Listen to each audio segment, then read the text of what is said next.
বিচারপতিরও বিচার আছে, এই কথাটি ছড়িয়ে পড়েছে সামাজিক যোগাযোগ মাধ্যমে। চ্যানেল আইয়ের এক ভাইরাল টক শোতে ক্ষিপ্ত হওয়া বিচারপতি মানিক এখন পুলিশের হেফাজতে। ভারতে পালিয়ে যাওয়ার সময় তাকে আটক করে বিজিবি।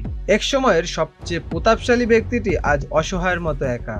কথায় আছে, পাপ কিন্তু বাপকেও ছাড়ে না। সেই কথাটি যেন এখন মানিকের আদালতে আসার দৃশ্যের সাথে মিলে যাচ্ছে।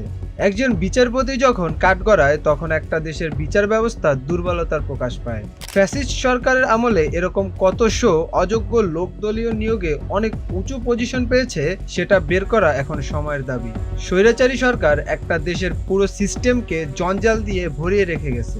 আনসার বাহিনীকে উস্কে দেওয়া থেকে শুরু করে এরা কত ধরনের ষড়যন্ত্র করার যে চেষ্টা করেছে, সেটা কেই বা জানে।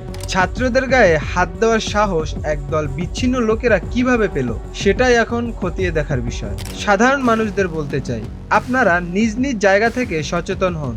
আপনাদেরকে বিভিন্ন দাবির নামে উস্কে দেওয়া একদল লোক হয়তো দেশে বিশৃঙ্খলা তৈরি করতে চায়। দেশের বিরুদ্ধে তাদের এই ষড়যন্ত্রে অংশগ্রহণ করে বেইমানি করবেন না। মীর জাফর প্রধান সেনাপতি হয়েও যখন গাদ্দারি করেছিল, তার শেষ পরিণতি কিন্তু ভয়াবহ হয়েছিল। দাবির সময় এখন না, এখন দেশ গড়ার সময়। আমরা একটি নতুন স্বাধীনতা অর্জন করেছি, একটি নতুন সরকার গঠন হয়েছে। তাই আসুন একটি সুন্দর বাংলাদেশ গড়ি।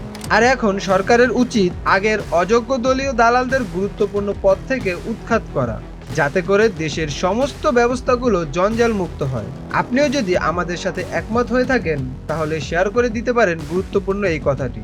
জ্ঞানী করতে আজ এইটুকুই।